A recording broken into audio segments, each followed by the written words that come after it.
السلام علیکم ورحمۃ اللہ وبرکاتہ۔ رب اشرح لی صدری ویسر لی امری واحلل عقدۃ من لسانی یفقہوا قولی۔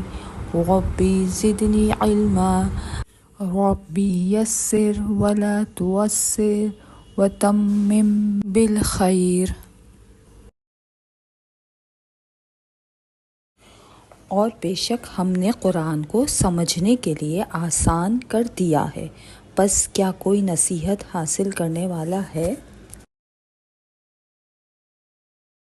اسی آیت کے پیش نظر البرقہ کی جانب سے قرآن کو سمجھنے کے لیے قرآنی گرامر کا آغاز کیا جا رہا ہے، تاکہ جب ہم قرآن پڑھیں تو اس کے معنی اور مفہوم سے بآسانی آگاہ ہو سکیں اور اس پر عمل کر سکیں۔ تو چلیں سبق کا آغاز کرنے سے پہلے یہ بتائیں کہ کیا آپ کو معلوم ہے کہ لفظ کسے کہتے ہیں؟ قرآن پاک میں کتنے اقسام کے الفاظ ہیں؟ کلمہ کسے کہا جاتا ہے؟ با معنی اور محمل لفظ کسے کہا جاتا ہے؟ عربی، اردو اور انگریزی قواعد میں کیا فرق ہے؟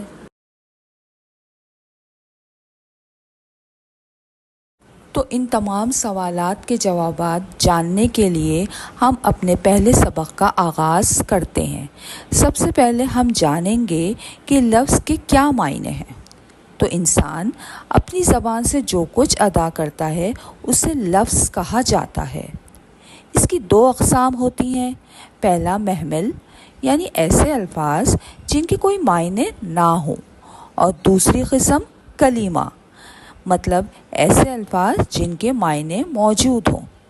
قرآن پاک ایک ایسی کتاب ہے جس میں کوئی بھی محمل الفاظ ہے ہی نہیں۔ اس میں ہر لفظ کے کوئی نہ کوئی معنی ہوتے ہیں۔ اس لیے ہم اب کلمہ کو سمجھتے ہیں۔ جی، تو یہ لفظ کلمہ نہیں کلیمہ ہوتا ہے، جس کے 3 اقسام ہیں: اسم، فعل اور حرف۔ پورا قرآن ان 3 اقسام پر مشتمل ہے۔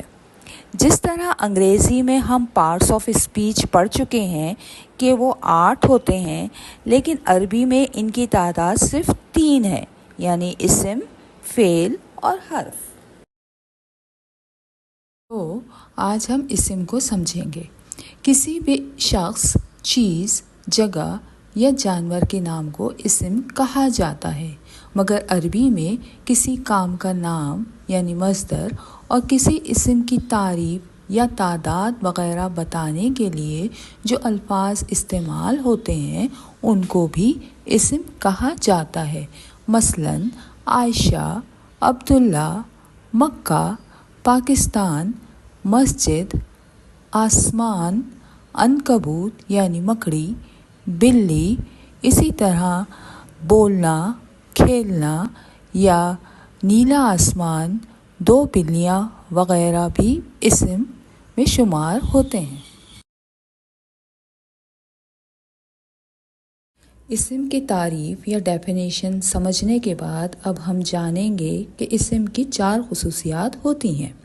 جس طرح ایک گاڑی اپنے 4 پہیے کے ساتھ چلتی ہے، کسی ایک کے بغیر بھی وہ چلنے کے قابل نہیں رہتی، اسی طرح قرآن پاک میں اسم اپنی 4 خصوصیات کے ساتھ آتا ہے۔ ہم یاد رکھنے کے لیے پہلے پہیے کو جنس، دوسرے کو وسعت، تیسرے کو عدد اور چوتھے پہیے کو اعراب کا نام دیں گے۔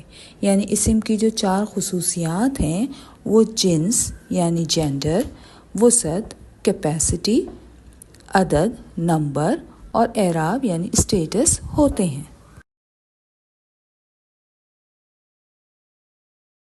امید ہے آپ اسم کی تعریف اور اس کی خصوصیات سے آگاہ ہو چکے ہوں گے۔ اگلے سبق میں ہم اسم کی خصوصیات پر روشنی ڈالیں گے اور اس کو سمجھیں گے۔ اس وقت تک کے لیے اللہ حافظ۔